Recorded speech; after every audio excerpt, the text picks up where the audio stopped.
మంగళం భగవన్ శంభో మంగళం వృషభధ్వజ మంగళం పార్వతీనాథ మంగళం భక్తవత్సల ఓంకారం బిందు సంయుక్తం నిత్యం ధ్యాయంతి యోగినః కామదం మోక్షదం తస్మాత్ ఓంకారాయ నమో నమః ఓంకారాయ నమో నమః.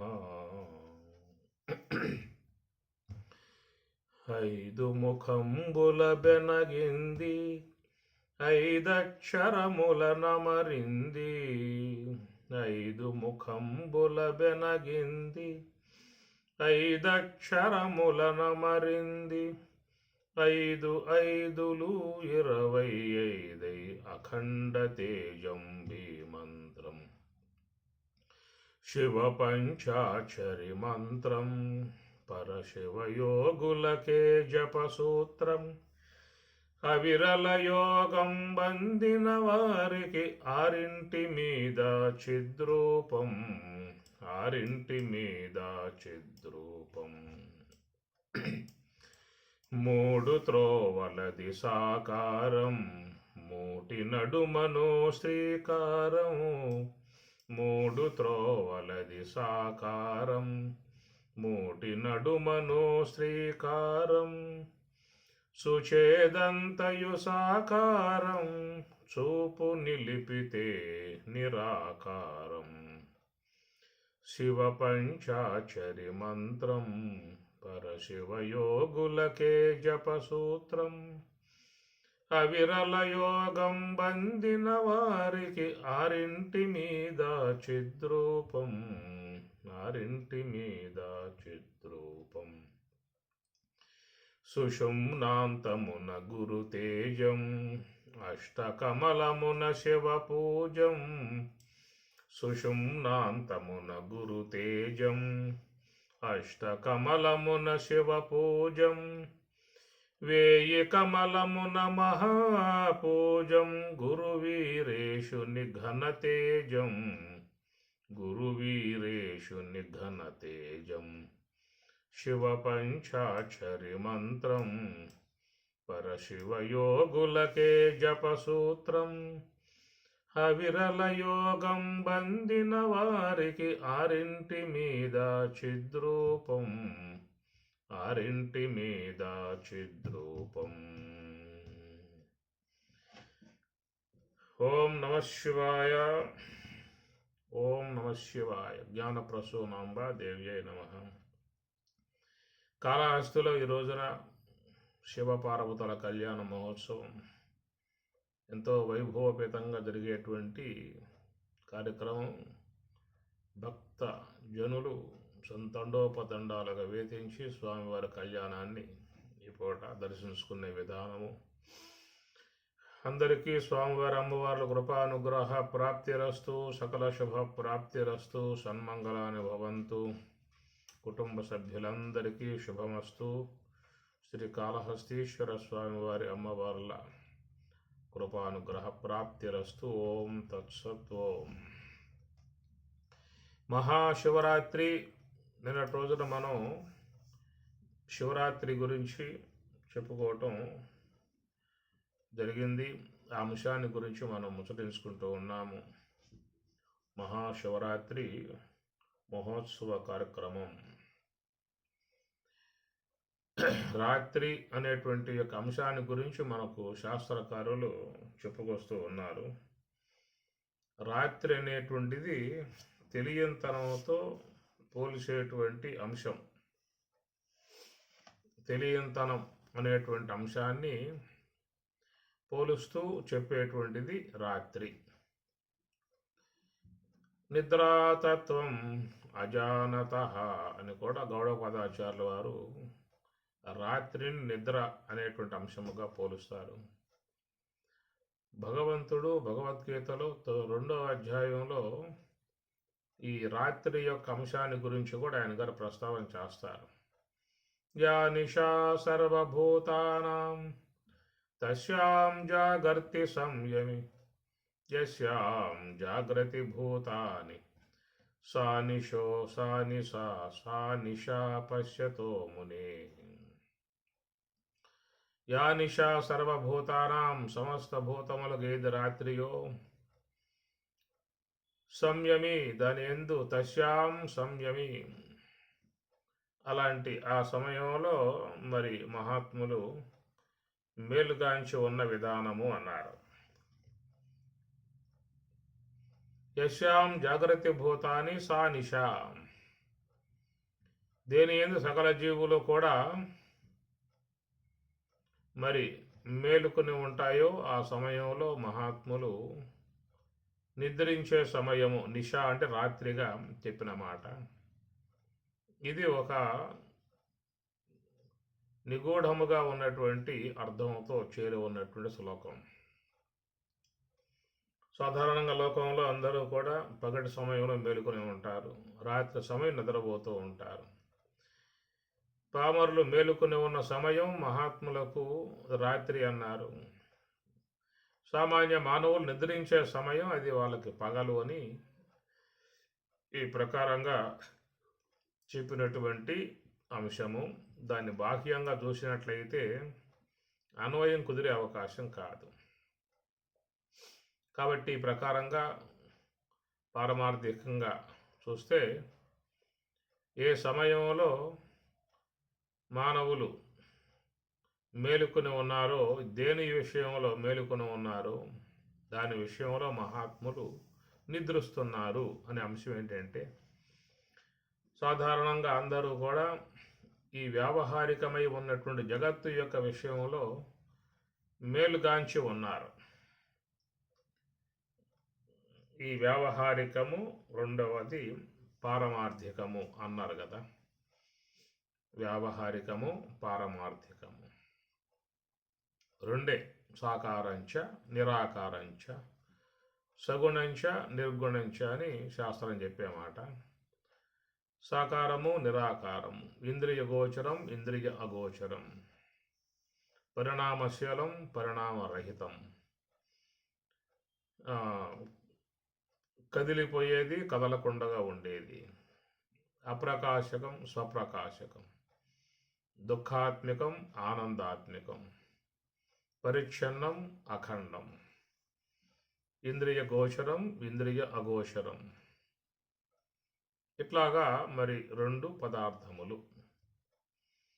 అయితే మరి జనులు మేలుకుని ఉన్నారు అనేటువంటి విషయంగా చూస్తే దేని విషయంలో మేలుకుని ఉన్నారు అంటే వ్యావహారికం, పంచభూతాత్మికమై ఉన్న జగద్ విషయంలో భూమి, జలము, అగ్ని, వాయు, ఆకాశం, ఈ పంచభూతాత్మికమై ఉన్నటువంటి వ్యావహారిక వస్తు విషయాలలో అందరూ కూడా జాగ్రత్త వహించి ఉన్నారు.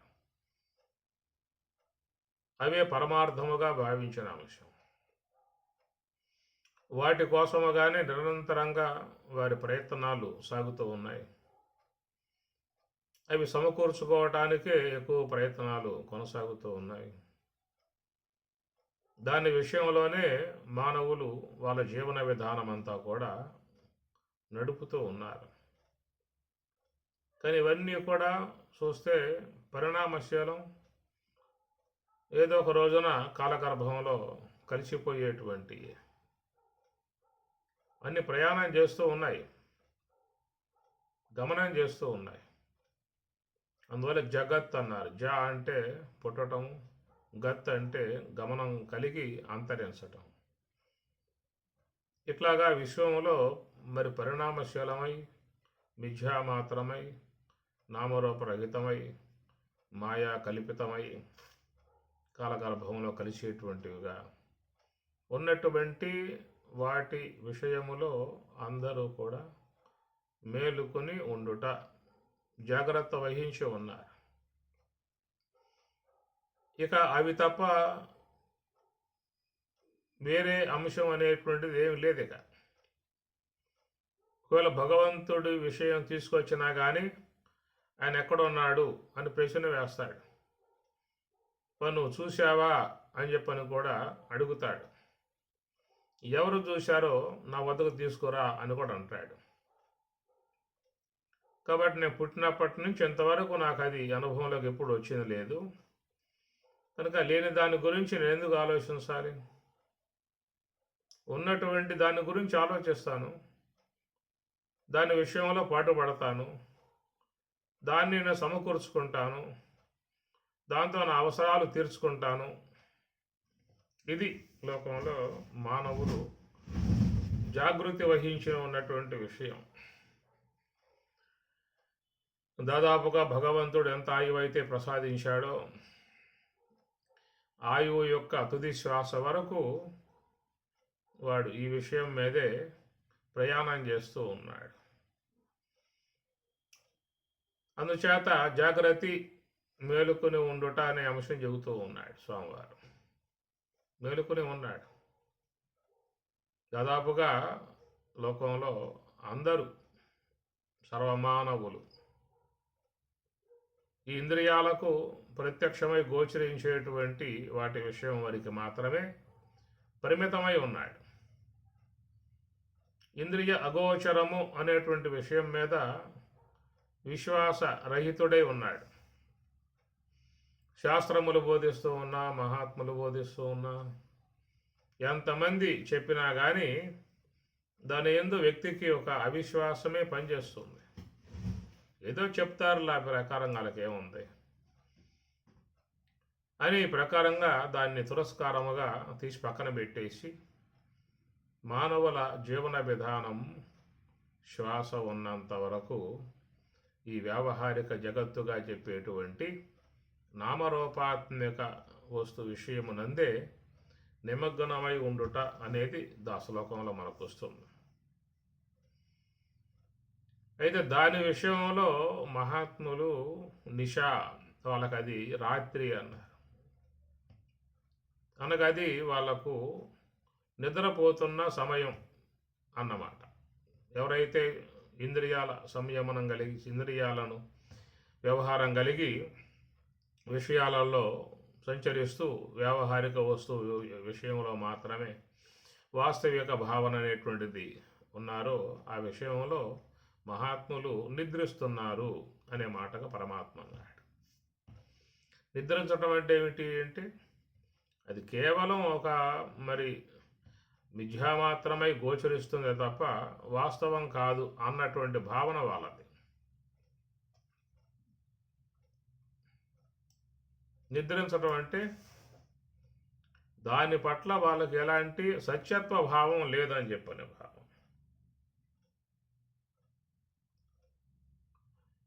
అది ఉన్నా కానీ కేవలం మిథ్యా మాత్రము. ఎట్లా అని చెప్పానంటే ఒక వ్యక్తి ఎడారి ప్రాంతంలో పోతూ ఉన్నాడు, దప్పి కలిగి ఉన్నాడు. దూరంగా చూస్తే జలం కనబడతా ఉన్నది. ఆ జలాన్ని తాగటానికి, ఆ జలాన్ని సేవించి తన దప్పిక తీర్చుకోవటానికి ప్రయాణమైపోతూ ఉన్నాడు. ఆయన పోయే కొద్దీ అది దూరం అవుతా ఉన్నది. ఆ ప్రకారంగా దూరం అవుతూ ఉన్న అంశాన్ని వాడు చూసి ఇదేదో ఒక అవాస్తవము, ఎండమావులు అని చెప్పని అంటూ ఉంటారు, వివేగామాలు అని ఆ విషయంగా వాడు ఆ ఉన్నటువంటి ఆ వాస్తవాన్ని తెలుసుకున్నాడు. కొంతలేక ప్రయాణం చేశాడు. ఆ తర్వాత వానికి దాని యొక్క పరిణామాన్ని బట్టి ఇవి కేవలం ఎండమావులు, నీరు కాదు అని అతడు ఒక నిశ్చయానికి వచ్చాడు, ఆగిపోయాడు. అలాగా అవి కేవలం ఎండమావులు, అవాస్తవము అన్నటువంటి జ్ఞానం కలిగింది వానికి. జ్ఞానం కలిగినా కానీ కనబడుతూనే ఉన్నాయి. జ్ఞానం కలిగకపోవాలి కదా. ఇది సర్పము అనే భ్రాంతిలో ఉన్నవాడు లైట్ యొక్క సహాయంతో త్రాడు గుర్తించినప్పుడు అక్కడ వానికి ఒక సర్పం గోచరించదు. రజు సర్ప భ్రాంతి అనే చెప్తూ కాస్తారు. త్రాడు అన్న జ్ఞానం కలిగిన తర్వాత అక్కడిక వానికి ఆ పాము అనేటువంటి భావమే ఉండదేక పోయింది. వ్యావహారిక వస్తు జ్ఞానం కలగగానే ప్రాతిభాషికమై ఉన్న సర్ప భావన పోతుంది అక్కడ ఆ విషయంలో. మరి ఇక్కడ ఇది కేవలం మిథ్య, ఎండమావులు, అవాస్తవం అన్నటువంటి ఒక సత్యజ్ఞానం కలిగింది వానికి. అయినా అవి గోచరిస్తూనే ఉన్నాయి వానికి. గోచరిస్తూ ఉన్నా కానీ వాడు దాని సత్యత్వ భావన పొందాడు. ఇది ఆ ప్రకారంగా మరి స్వరూప అనుభవాన్ని పొందినటువంటి వారు వ్యవహారానికి వచ్చి మళ్ళా జాగ్రత్త అవస్థకు వచ్చినప్పుడు ఎండమావుల్లాగానే ఇవి కూడా వాస్తవం అనేటువంటి భావనగా గోచరిస్తూ ఉంటాయి. కానీ వాటి యందు పరమార్థ జ్ఞానం పొంది ఉన్నటువంటి యోగ సమాజనవాడు, పరమార్థ జ్ఞానం పొంది ఉన్నటువంటి వాడు ఈ నామరూపాత్మికముల యందు సత్యత్వ భావన పొందడు అనేటువంటి అంశమే నిషా సంయమి అనేటువంటి జ్ఞానికి అది నిషా అన్నాడు. అంటే ఏమిటి? అవి ఉన్నవి అనేటువంటి భావన మనసులో అవి ఉన్నా కానీ అవి కేవలం అవాస్తవం అనేటువంటి భావనే ఉంటుంది కనుక దేని యందు సామాన్య మానవులు మేలుకొని ఉన్నారో దాని విషయంలో ముభావం వహించి అసత్యం అనేటువంటి భావనగా జ్ఞానులు ఉన్నారనేటువంటి మాట. దేని ఎందైతే మరి సామాన్య మానవులు నిద్రిస్తూ ఉన్నారో దాని యొక్క విషయంలో జ్ఞానులు మేలుకుని ఉన్నారు అని చెప్పి అన్నాడు. ఆ నిషా సర్వభూతానాం తస్యాం జాగర్తి సంయమి. ఈ శ్లోకంలో స్వామివారు 2 విశేషణాలు వాడతాడు. సంయమి అని చెప్పి అంటాడు. రెండు పదాలు వస్తాయి దాంట్లో.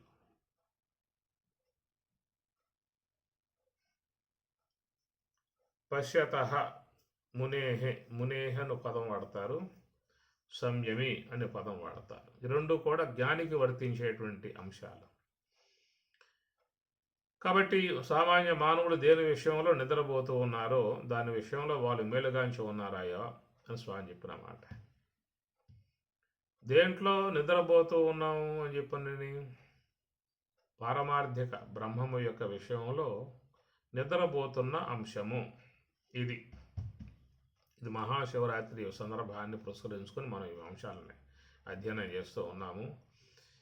కాబట్టి ప్రకారంగా నిద్రపోతూ ఉన్నాడు అనేటువంటిది ఏంటంటే బ్రహ్మము యొక్క విషయంలో పారమార్థికం అన్నాం కదా, వ్యావహారికం ఒకటి, పారమార్థికం ఒకటి. వ్యావహారిక విషయంలో మేలుగాంచి ఉన్నాడు సామాన్య వ్యక్తి. దాని విషయంలో ఇది మిథ్య అనే భావంతో జ్ఞాని ముభావం వహించిన నిద్ర అనేటువంటి అంశంగా ఆయన కలిగి ఉన్నాడు.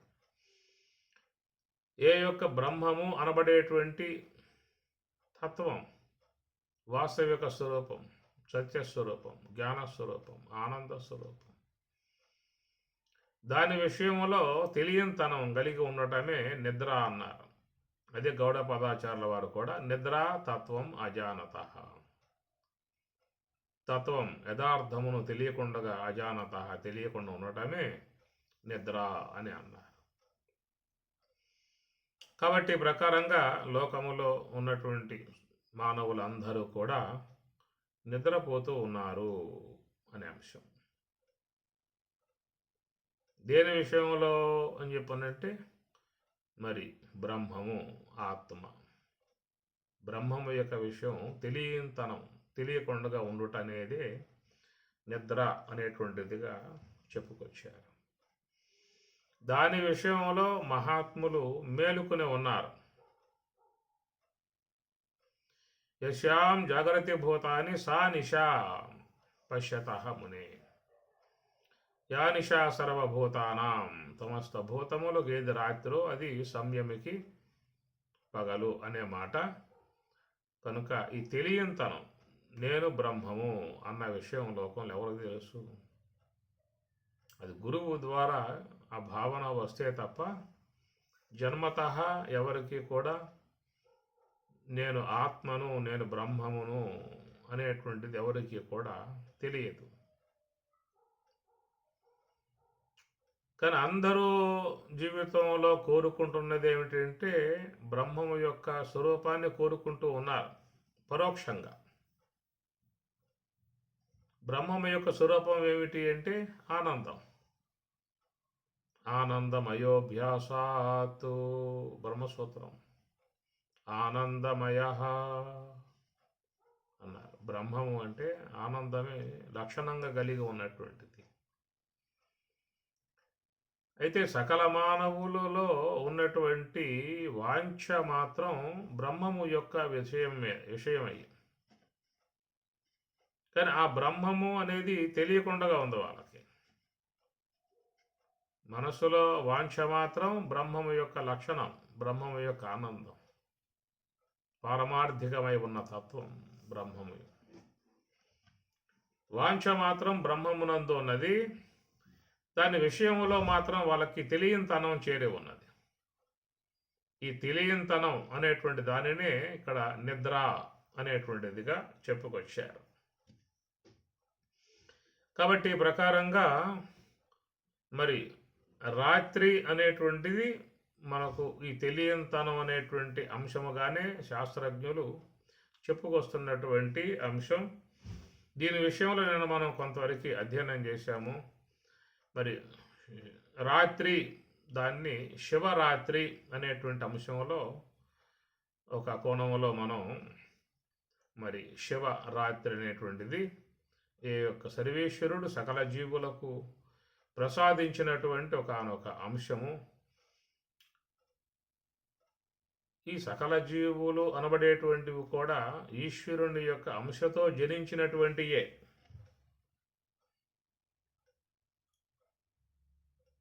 జీవ శివ శివ జీవ సజీవ కేవల శివ స్కందోపనిషత్తు.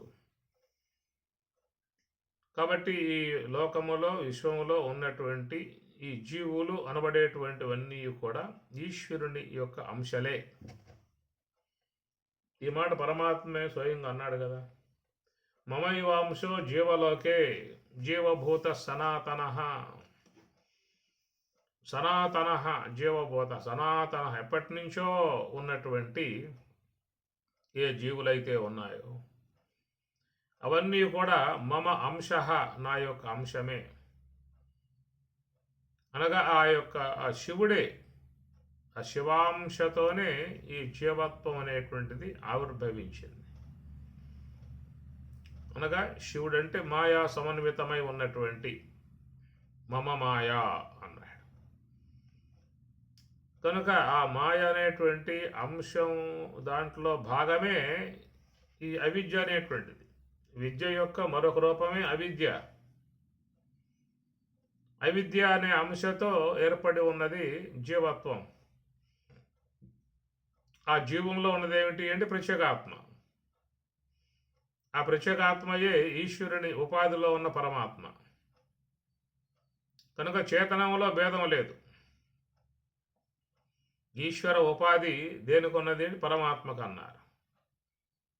బ్రహ్మము యొక్క విషయం వస్తే నిరుపాధికము, ఉపాధి రహితం బ్రహ్మం అన్నారు. కాబట్టి ప్రకారంగా ఏ యొక్క సర్వేశ్వరుడుగా మనం భావిస్తూ ఉన్నామో, ఈశ్వరాంశగా చెప్పుకుంటూ ఉన్నామో, ఆయన పరమాత్మ. తన యొక్క ఉపాధి ఉపహిత చేతనం పరమాత్మ. ఆ మాయయే కొంచెం సడలింపబడి లేదా ఒక పరిమిత స్థాయిలో ఏర్పడి లేదా మాలిన్యాంశమును పొంది ఏ యొక్క మరొక ఉపాధిగా ఏర్పడిందో దాని యందు ఉన్నటువంటి ఆ పరమాత్మయే ప్రత్యేగాత్మ అన్నారు. కనుక స్వరూపత భేదం లేదు. జీవుల్లో ఉన్న అదే స్వరూపం, ఈశ్వరంలో ఉన్న అదే స్వరూపం. రెండింటి యొక్క ఏకత్వమే బ్రహ్మం అన్నారు. ఇవి సమసత్తలు అంటారు. జీవచేతనం, ఈశ్వర చేతనం. జీవచేతనం ఆత్మ, ఈశ్వర చేతనం పరమాత్మ, నిరుపాధిక వస్తు బ్రహ్మము. వీటిని సమసత్తలు అంటారు. సత్తా విషయంలో ఎలాంటి భేదం లేదు. జీవనంలో ఉన్న ఆ చేతనమే, ఈశ్వరుని యందు ఉన్న ఆ చేతనమే. ఎక్కడ ఈ జీవేశ్వరులకు ఈ తేడా అనే అంశం ఏర్పడింది అంటే, అపరిమితమై ఉన్నటువంటి ఉపాధిగా ఈశ్వరుడు ఉన్నాడు, పరిమితమై ఉన్న ఉపాధితో జీవుడు ఉన్నాడు. శుద్ధత కలిగి ఉన్న ఉపాధి ఈశ్వరుని యందు, అశుద్ధత కలిగి ఉన్న ఉపాధి జీవుని యందు. ఈ ప్రకారంగా చూస్తే జీవులన్నీ కూడా ఈశ్వరునిలో ఈశ్వరాంశతో చేరి ఉన్నటువంటి మమైవాంశ జీవాల పరమాత్మ అన్నమాటే కదా. కాబట్టి ఈ జీవులన్నీ తిరిగి మరలా ఆ ఈశ్వరుని వైపుకే ప్రయాణం చేస్తూ ఉన్నాయి అనే మాట నిన్న మనం చెప్పుకున్నాం. ఎట్లా అంటే ఈ మాయా అనేటువంటి ఉపాధి దాంట్లో చేరి ఉన్న విధానమే మరి సుషుప్తి అనబడేటువంటి అంశం. సకల జీవులు సుషుప్తిలో ఉన్నాయి అంటే అర్థం ఏమిటంటే ఈశ్వరుని సన్నిధిలో ఉన్నాయనేటువంటి అర్థం. కాబట్టి అక్కడ అన్నీ కూడా ఆనందిస్తూ ఉన్నాయి. సుషుప్తి అవస్థలో నీకు ఉండేది ఏమిటి అక్కడ అంటే ఆనందమే. నీకు జాగ్రత్త అవస్థలో, స్వప్నావస్థలో గోచరించేవి అనేక రకాలు ఉన్నాయి. సంతోషం ఉన్నా కానీ ఎక్కువగా బాధలు, దుఃఖము, వేదన, ఇవన్నీ కూడా చేరి ఉండేటువంటి కలగాపులం, స్వప్నం కానీ జాగ్రత్త కానీ. సుషుప్తి అనేటువంటి అంశం కాడ పోతే అక్కడ కేవలం ఆనందమే అన్నారు. ఆనందీ భవతి, ఆనందమయ. కనుక ఈశ్వరునితో ఉన్నటువంటి జీవుడు ఆనందిస్తున్నాడు అనే అంశం. ఏకీభూత ప్రజ్ఞానగణ ఆనందమయ ఆనందభుక్కు చేతోముఖ ప్రాజ్ఞ తృతీయ పాద. ఈ ప్రకారంగా మరి జీవులన్నీ కూడా చూసినట్లయితే నిద్రా సమయంలో ఈశ్వరుని సన్నిధిలో ఉన్నాయి, సమిష్టి మాయలో ఉన్నాయి.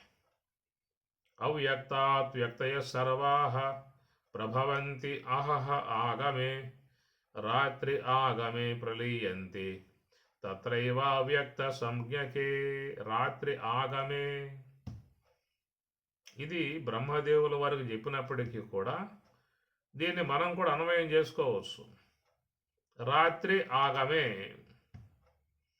కనుక ఈ రాత్రి అనేది వచ్చింది అంటే అన్ని జీవులు ఎక్కడికి పోతున్నాయి అంటే ఈశ్వరుని సన్నిధి అనగా మాయా సమన్వితమై ఉన్నటువంటి మహాసుషుప్తి యొక్క ఈశ్వరుని చెప్తే మహాసుషుప్తి, దాని యందు అన్ని జీవులు కూడా ఈశ్వరుని దగ్గర ఉంటున్నాయనేటువంటి అర్థం. ఎందుకంటే ఆయన మాయా సమన్వితమై ఉన్నటువంటి వాడు కాబట్టి అక్కడ అన్ని జీవులు ఆనందిస్తున్నటువంటి అంశము. ఇది నిద్ర అనేటువంటి దాంతో మనం చెప్పుకున్నటువంటిది. అయితే ఇక్కడ మహాశివరాత్రి అనేది చెప్పుకొచ్చారు. మహా అనే పదము మీకు అది 4వ స్థానంలో వాడతారు. మహాపూజాయాం మహః ఇది మన తైత్రీయంలో చాలా సందర్భాలలో ఈ మహః అనేటువంటిది 4వ స్థానంలో వాడతారు. కనుక మహః ఇది తద్బ్రహ్మ తైత్రీయం చెబుతున్నమాట. మహా అనేటువంటిది 4వ స్థానముగా ఉన్నటువంటి తురియం. ఆ తురియమునందు మహః అని చెప్తారు. మహః వ్యాకృతి మహాపూజాయాం పూజనీయమై ఉన్నటువంటిది అన్నమాట. కాబట్టి ప్రకారంగా మరి యోగులు, తత్వజ్ఞులు వారు చేస్తున్న పని ఏంటంటే మహాకారణం అనబడేటువంటి దాని ఆశ్రయంలో మహాత్ములు చేరి ఉన్నారు. రాత్రి అని చెప్పనంటే ఏమిటి అర్థం ఇక్కడ? మామూలుగా మనం భావించుకునేది చీకటి, అంధకారము, వస్తువు తెలియకపోవటము అనే భావనలో చేస్తాం. రాత్రి అని చెప్పనంటే ఇంద్రియములు పనిచేయకుండా ఉన్నటువంటి అంశము. ఇంద్రియములు పనిచేస్తున్న అంశము పగలు అన్నారు. ఇంద్రియములు పని చేయకుండా ఉన్నటువంటి అంశము రాత్రి. కాబట్టి ఈ ప్రకారంగా ఇంద్రియములు పని చేయకుండా ఉండుట అనేటువంటిది మీకు ఈ మహాకారణం యొక్క ఆశ్రయం ద్వారా పరిపూర్తిగా కలిగేటువంటి అంశమే. తెలియంతనం ఉన్నారు. తెలియంతనము అని చెప్పనంటే తెలియబడుచున్న విశ్వంబు దృశ్యమనుసు. ఇంద్రియ సహకారముతో ఈ తెలుసుకోవటం అనేటువంటిది మనకున్నటువంటిది, అది వ్యావహారికం. కనుక ఇంద్రియములు పనిచేస్తున్నటువంటి విధానములో మనకు తెలియబడేది ఏమిటి అంటే వ్యావహారికం. కానీ పారమార్థికం అనేది మాత్రం మరుగు చేయబడి ఉన్నది. ఎప్పుడైతే ఈ మహా అనేటువంటి వ్యాకృతిగా ఉన్నటువంటి మహాకారణాన్ని, హంస యొక్క సంచారం కలిగి ఉన్నటువంటి గ్రాణ స్థలాన్ని ఏ మహాత్ముడు ఆశ్రయిస్తాడో ఆడేం జరుగుతుంది అంటే తెలియంతనం ఏర్పడుతుంది. అనగా పనిచేసే ఇంద్రియాలు పని చేయకుండా మానుకోవటం, ఇది తెలియంతనం, ఇది రాత్రి. ఈ తెలియంతనం అనేది మనం ప్రయత్నపూర్వకంగా సాధించుకోవాలి. ఈ తెలియంతనం అనేది మనం రెండు పక్కలు చెప్పుకున్నాం. సుషుప్తి అవస్థ యొక్క విషయంలో కూడా ఈ తెలియంతనం అనేది అక్కడ వస్తుంది. అది మనకు హంస యొక్క ఆశ్రయం ద్వారా, హంస ఆశ్రయం అంటే ఈశ్వర సాన్నిధ్యమే ముఖ్యంగా అక్కడ. సుషుప్తి అనేది ఏంటంటే ఈశ్వర ఉపాధియకు మాయయందు అక్కడ జీవులు సొమ్మశిల్లి పడిపోతూ ఉన్నాయి. కానీ ఇక్కడ మహాకారణములో సర్వేశ్వరుడు నెలకొనే ఉన్నాడు. ఈ మహాకారణములో ఉన్నటువంటి సర్వేశ్వరుణ్ణి హంస యొక్క ఆశ్రయం ద్వారా ఆయన సన్నిధికి మనం చేరుకోవడం అనేటువంటిది జరుగుతుంది. ఈ జరిగేటువంటి విధానములో ఒక్కొక్క ఇంద్రియము పనిచేయటం మానుకొని జడం కావటమే నిద్ర అని అంటారు. రెండవది మహాశివరాత్రి రోజున జాగరణ అంటారు. శివ జాగరణ. జాగరణ అంటే ఏమిటి? మేలుకోవటం. దాదాపుగా చాలామంది ఈ నియమం పాటిస్తారు, తెల్లవారులు మేలుకోవటం. అయితే చాలామంది భక్తిగా ఉన్నటువంటి వాళ్ళైతే తెల్లవారులు శివ జాగరణ చేస్తూ శివనామాన్ని జపిస్తారు. అది భక్తులుగా ఉన్నవాళ్ళు చేసేటువంటి పని. ఇక చాలామంది ఏంటంటే శివ జాగరణం తెల్లవారులు మేలుకోవాలి ఎట్లాగబ్బా అనుకొని వాళ్ళు ఏదో ఒక యాసంగం పెట్టుకుంటారు. ఏదో హరిహాతాలు కానీ, భజనలు కానీ, లేదు ఇంకేమన్నా కార్యక్రమాలు ఇలాంటివన్నీ పెట్టుకొని తెల్లవారులు మేలుకునే ప్రయత్నం చేస్తారు. కాబట్టి శివ జాగరణ అని చెప్పనంట. శివరాత్రి, శివ జాగరణ, ఇవన్నీ కొంచెం మనం విచారిస్తే దాంట్లో ఉన్న సారస్వతం మనకు గోచరించే అవకాశం ఉంటుంది. శివరాత్రి రోజున శివ జాగరణ, అది మహాశివరాత్రి. మహా అంటే మహాపూజాయ, మహాకారణమునందు ఉన్నటువంటి వాళ్ళమై మనం ఏ యొక్క ఇంద్రియములు అనబడేటువంటివి అది నిద్రించటమే రాత్రి అనే అంశముగా తీసుకొనగా, పరమశివుని యందు యోగ సమాధి యందు నిలిచి ఉన్నటువంటి అది జాగరణ. మేలుగాంచి ఉన్న ఆ శివతత్వంలో మేలుగాంచి ఉండుట శివ జాగరణ. ఇది ముఖ్యంగా జీవితంలో రాగలిగితే అది మోక్షం. ఎన్నో శివరాత్రులు వస్తూ ఉన్నాయి. ఆ రోజున స్వామి దర్శనం చేసుకుంటాము, తెల్లవారులు మేలుకుంటాం, ఉపవాసం చేస్తాం. మన జీవన కాలములో సంవత్సరానికి ఒకసారి శివరాత్రి, మధ్య మధ్యలో మాస శివరాత్రులు ఎన్నో వస్తూ ఉన్నాయి.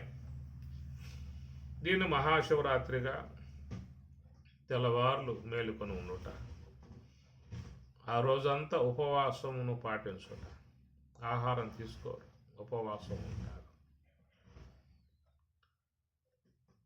స్థూల దేహానికి ఆహారం పెట్టకుండా ఉండుట అనేది ఒక అంశమైతే, సూక్ష్మ దేహానికి ఎలాంటి విషయాలు దానికి పెట్టకుండా ఉండటం ఉపవాసం అవుతుంది. స్థూల దేహానికి ఆహారం అందించకుండా ఉండటం ఉపవాసముగా భావిస్తూ ఉన్నాము.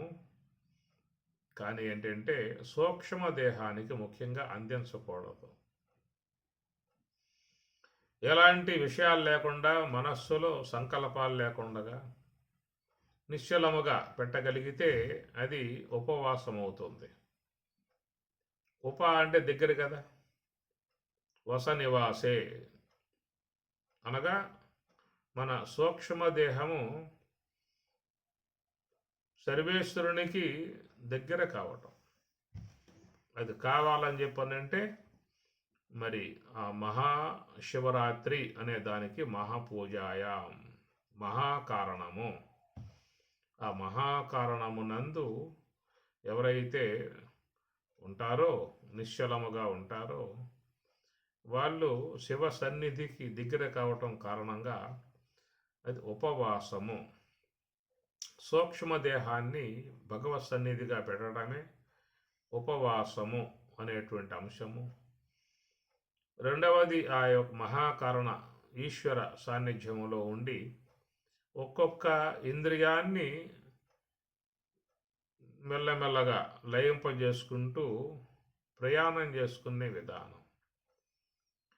అలాగా ఇంద్రియాలు పడిపోవటం అనేటువంటిది నిద్రించుట అనే అంశం వస్తుంది. ఆ తర్వాత మరి ఆ ఈశ్వరుని సన్నిధిలో పూర్తిగా చేరిపోయి ఉన్నటువంటి విధానమే అది మహాశివరాత్రి. ఇది మనకు మహాత్ములు చెప్పేటువంటి అంశాలు. ఇవి మనం ముఖ్యంగా గ్రహించుకోవాల్సి ఉంటుంది. పారమార్థికంగా తత్వజ్ఞానం మహాత్ములు అందిస్తూ ఉంటారు.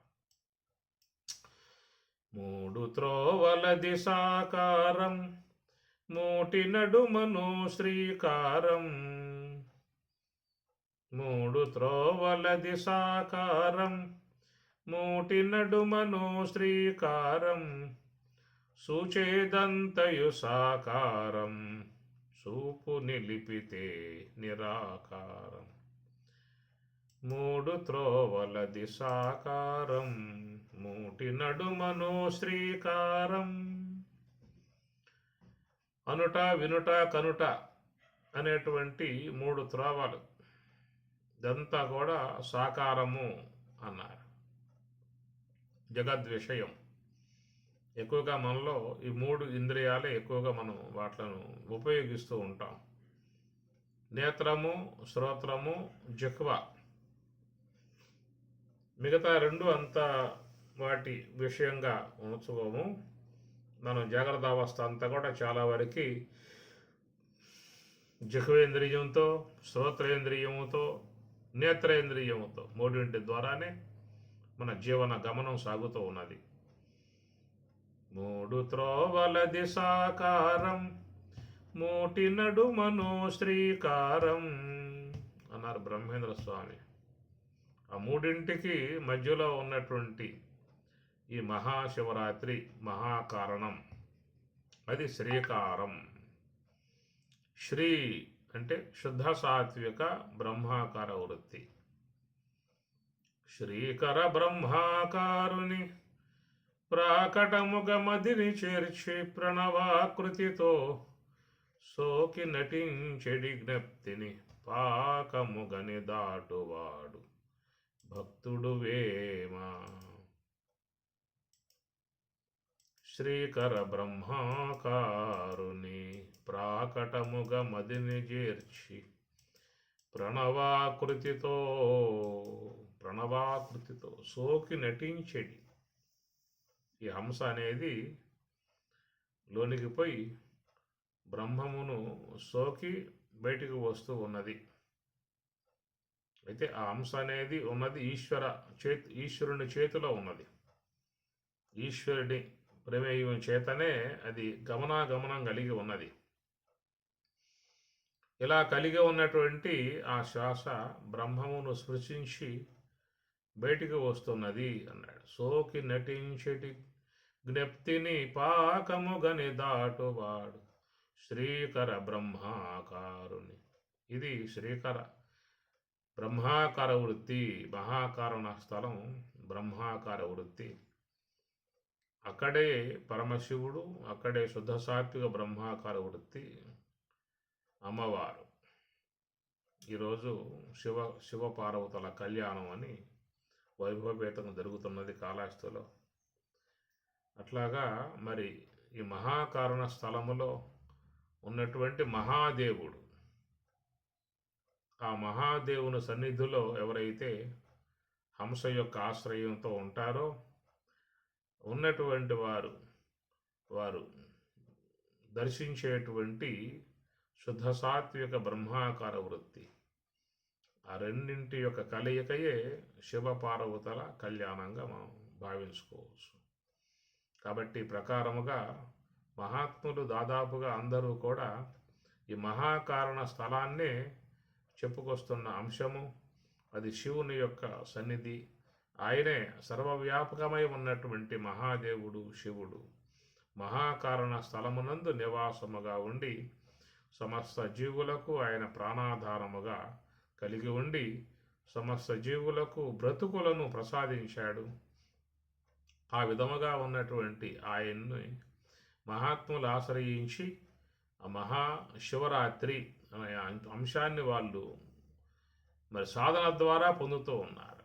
మహాశివరాత్రి అంటే చెప్పుకున్నట్లుగా సర్వేంద్రియములను కూడా ఒక్కొక్క దానిని లయింపజేసుకుంటూ పోవటమే అది రాత్రి తెలియంతనం అనే అంశం. అనగా ఈ ఇంద్రియాలు పనిచేయకుండా గనక ఉన్నాయంటే వ్యావహారిక వస్తువు గోచరించదు, అది తెలియంతనం ఏర్పడటం. వ్యావహారిక వస్తు విషయంలో తెలియంతనం ఏర్పడుతుంది.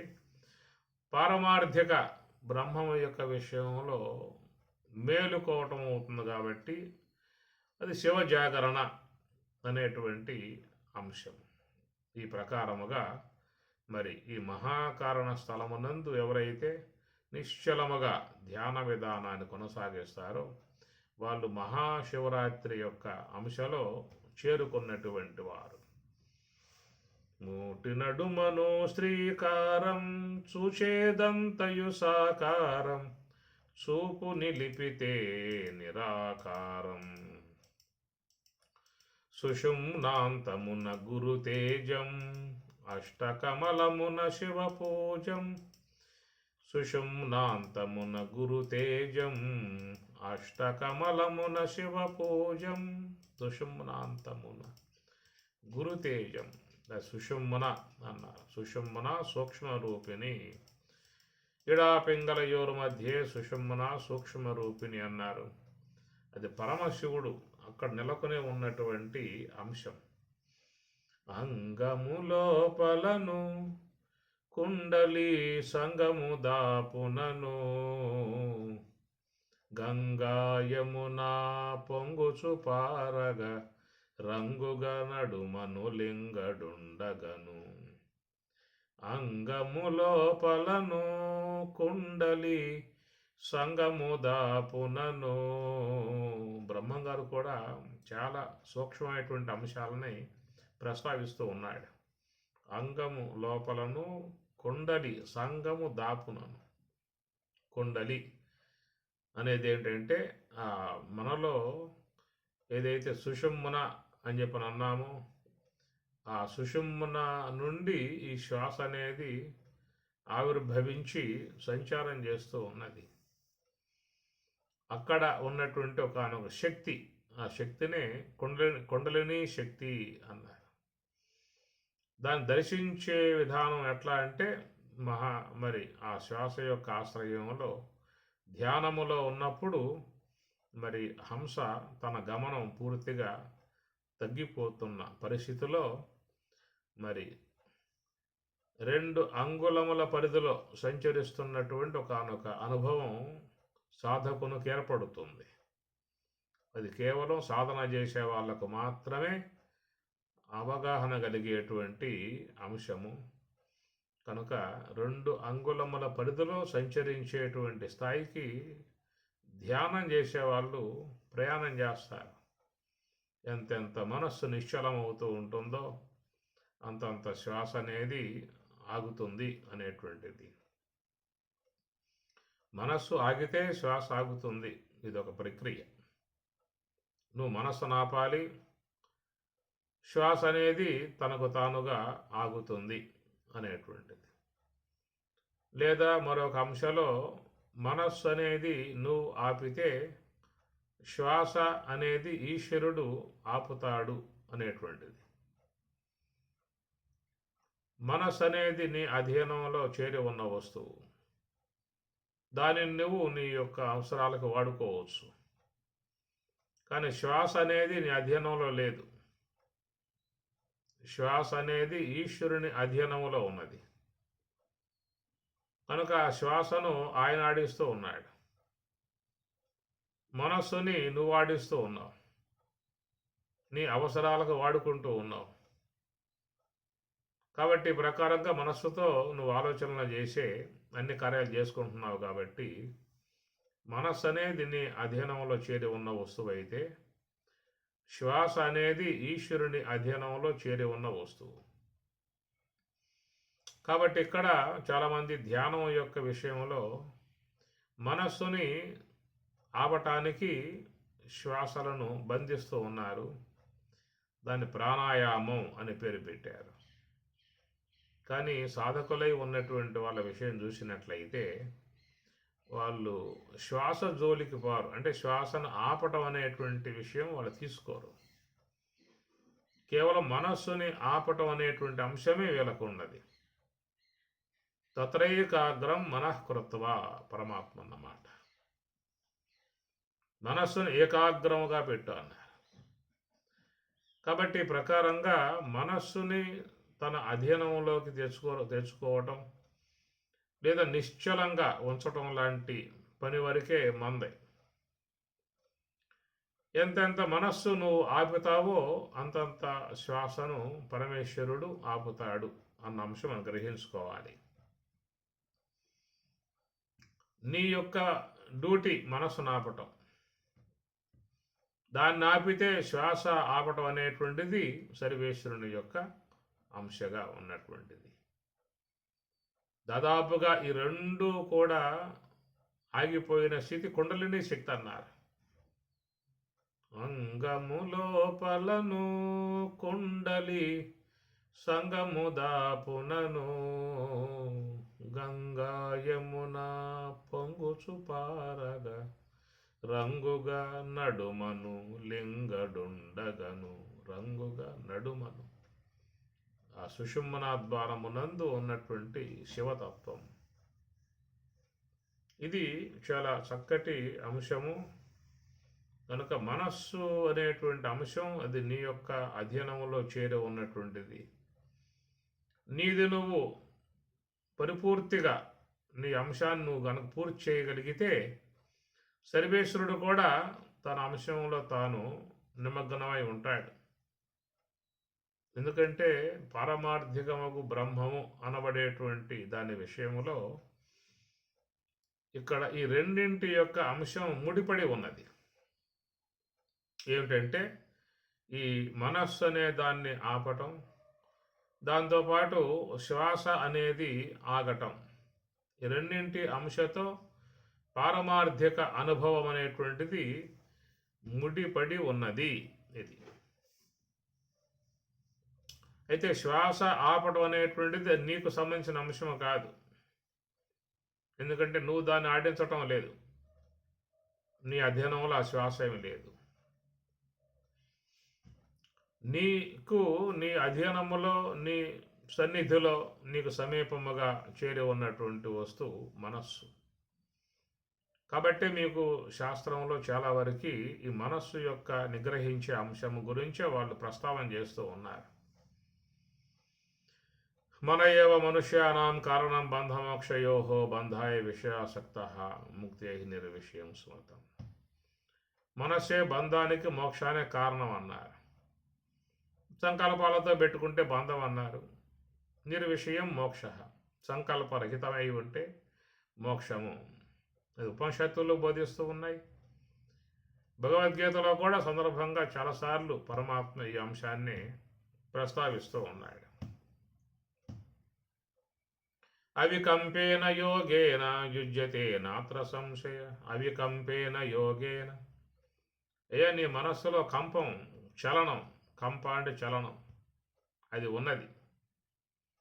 నువ్వు చేయాల్సిన పని ఏమిటంటే అవికంపేన, కంప అంటే చలనం లేకుండా నువ్వు మనసున పెట్టు అన్నాడు. యదా దీపో నివాతస్థో నేంగతే సోపమా స్మృత యోగినో యత చిత్తస్య యుంజతో యోగమాత్మన. గాలి లేని చోట దీపం నిశ్చలము అని ఉదాహరణ చెప్పుకొచ్చారు. అది ఏమిటంటే సంకల్పములు అనబడే గాలి లేనటువంటి నిశ్చలమై ఉన్న మనస్సు. ఇది పోలిక. నహ్య సర్వ సంకల్ప యోగి నభవతి కశ్చన. ఎవరైతే సంకల్పములు అనబడేటువంటివి లేకుండా చేయడో వాడు యోగి నభవతి, యోగి కాజాలడు. ఇట్లా మనం చూస్తే భగవద్గీతలో చాలా అంశాలు మనస్సు అనేటువంటి అంశంగాడే ఆయన చెప్పుకొస్తూ ఉన్నాడు. కానీ శ్వాస అనేటువంటి కాడ మాత్రం ఆయన దాన్ని నిగ్రహించే అంశముగా మీకు పెద్దగా రావు. మోక్షపరాయణ అని అంటూ మోక్షమునందు అపేక్ష ఉన్నటువంటి వాడు నిశ్చల మనస్సుతో మరి ఆ శ్వాస గమనికలో ఉండమని చెప్పని అన్నాడు. కాబట్టి ప్రకారంగా చూసినట్లయితే మరి రెండు అంశాలు, ఒకటి శ్వాస అని, మరొకటి మనస్సు అని. దాదాపుగా ఈ రెండు కూడా వాయువు యొక్క సంబంధ అంశాలే. శ్వాస అనేది వాయువే, మనస్సు కూడా వాయువు యొక్క అంశతో చేరి ఉన్నటువంటి. ఇరువురి బాధ్యత బ్రహ్మము యొక్క ప్రాప్తి, మోక్షమనబడేటువంటి పారమార్థికమనబడేటువంటి బ్రహ్మము యొక్క ప్రాప్తి అనే అంశం కాడ ఇద్దరి బాధ్యత ఉంది. ఎక్కడ అస్మిన్ లోకే ద్వాపురుషౌ స్తౌ. ఈ అస్మిన్ దేహే, అస్మిన్ లోకే, ఈ దేహమునందు ద్వాపురుషౌ, ఇద్దరు పురుషులు, ఇద్దరి పురుషుల యొక్క బాధ్యతతో చేరి ఉన్నటువంటి అంశము పారమార్థికమై ఉన్నటువంటి బ్రహ్మము యొక్క ప్రాప్తి. ఏమిటా ఇద్దరి యొక్క బాధ్యత అని చెప్పనంటే, జీవత్వము కలిగి ఉన్నటువంటి వాడు మోక్షాపేక్షతో ఉన్నటువంటి వాడు కనుక వాడు తన యొక్క అంశలో చేరి ఉన్నటువంటి మనస్సు అనేటువంటి భాగాన్ని అతడు తన స్వాధీనం చేసుకోవాల్సి ఉంటుంది. తాను మనస్సు నాపితే ఈయన శ్వాసను ఆపటం అనే పని జరుగుతుంది. ఈ ప్రకారంగా ముందు చేయాల్సింది వీడు. అందుకే పరమాత్మ చెప్పాడు గీతలో, భజతాం ప్రీతిపూర్వకం దదామి బుద్ధియోగం. తర్వాత నా వంతు అన్నాడు. ముందు నీ వంతు, తర్వాత నా వంతు అన్నాడు. ముందు నువ్వు చేయాలి, ఆ తర్వాత నేను చేస్తానన్నాడు. దాని ద్వారా నీకు స్వరూప స్థితి కలిగే అవకాశం ఏర్పడుతుంది. అట్లా ఈ ప్రకారంగా ఈ మనస్సుని ఆపే ప్రయత్నంలో వీడు ఉండాలి. ఎంతెంత దాని యందు కృతకృత్యుడు కాగలుగుతాడో అది పరమశివుడు అనుగ్రహించి ఆ శ్వాసను తగ్గించి లయింపజేసి బ్రహ్మములో జీవుణ్ణి విలీనం చేస్తూ ఉన్నాడు. అందువల్ల పరమాత్మ అన్నాడు, మమ మాయా దురత్యయ మామేవై ప్రపద్యంతే మాయాం ఏతాం తరంతితే. నువ్వు నా అనుగ్రహముతో మాయను దాటి మాయా అతీతమై ఉన్నటువంటి బ్రహ్మమును పొందటం జరుగుతుంది అన్నాడు. కాబట్టి ప్రకారంగా ఒక అంశం మన పక్షంలో ఉండగా రెండో అంశం ఈశ్వరుని పక్షంలో ఉన్నది. ఇద్దరి అంశాలు పరిపూర్తి చెందితేనే పారమార్థికమకు బ్రహ్మము నీకు అక్కడ పొందబడే అవకాశం ఏర్పడుతుంది. అలాగా ఆ స్థితిలో చేరిపోయి ఉండుట సర్వేంద్రియములో కూడా ఒక్కొక్కటే వ్యవహార రహితముగా లయింప చేయటం అనేటువంటిది అది రాత్రి అనేటువంటి అంశం. తెలియనితనం వస్తుంది కదా. ఎప్పుడూ ఇంద్రియాలు జడమవుతూ ఉన్నాయో వ్యావహారిక వస్తువు యొక్క విషయంలో తెలియనితనం ఏర్పడుతుంది. దాన్ని రాత్రి అన్నాం. ఆ ప్రకారంగా మరి మహాపూజాయ మహాకారణంలో ఉండటమే అది శివుని యొక్క సంబంధమై ఉన్న రాత్రి తెలియంతనం అనగా వ్యావహారిక వస్తువు తెలియంతనం రావటమే రాత్రి. ఆ తర్వాత మరి ఆ బ్రహ్మమునందు తాను చేరి ఉండట అది జాగరణ, శివ జాగరణ. అక్కడ బ్రహ్మములో వాళ్ళు చేరిపోయి ఉంటారు, చక్కగా ఆనందిస్తూ ఉంటారు. అలాంటి మహాశివరాత్రి అనేటువంటి పారమార్థికమై ఉన్నటువంటి బ్రాహ్మీ అనుభవం అది గురువులు బోధించేటువంటి బోధనలో చేరి ఉన్నది. వారు అందించేటువంటి బ్రహ్మోపదేశములో అంశం చేరి ఉన్నది. దాన్ని మనం ఈశ్వరానుగ్రహముతో ముందుకు పోగలిగితే ఈ జన్మలోనే ఆ స్థితిని అందరూ కూడా పొంతరించే అవకాశం ఏర్పడుతుంది. అలాంటి ఆ స్థితిని సద్గురుదేవుడు జగద్గురు లక్ష్మణార్యుడు పూజ్య మహాత్ములందరూ అనుగ్రహించి ఆ స్థితిని ప్రాప్తింపజేయనుగాక. సర్వేశ్వరుని అనుగ్రహ ప్రాప్తి కలుగుగాక. శుభాశీషులు శుభమస్తు. సద్గురు కరుణా కటాక్ష సిద్ధిరస్తు. ఓం సహనా భవతు సహనౌ భునక్తు సహ వీర్యం కరవావహై తేజస్వినావధీతమస్తు మా విద్విషావహై. ఓం శాంతి శాంతి శాంతి. హరి ఓం తత్సతు. శ్రీ గురుభ్యో నమః. హరి ఓం.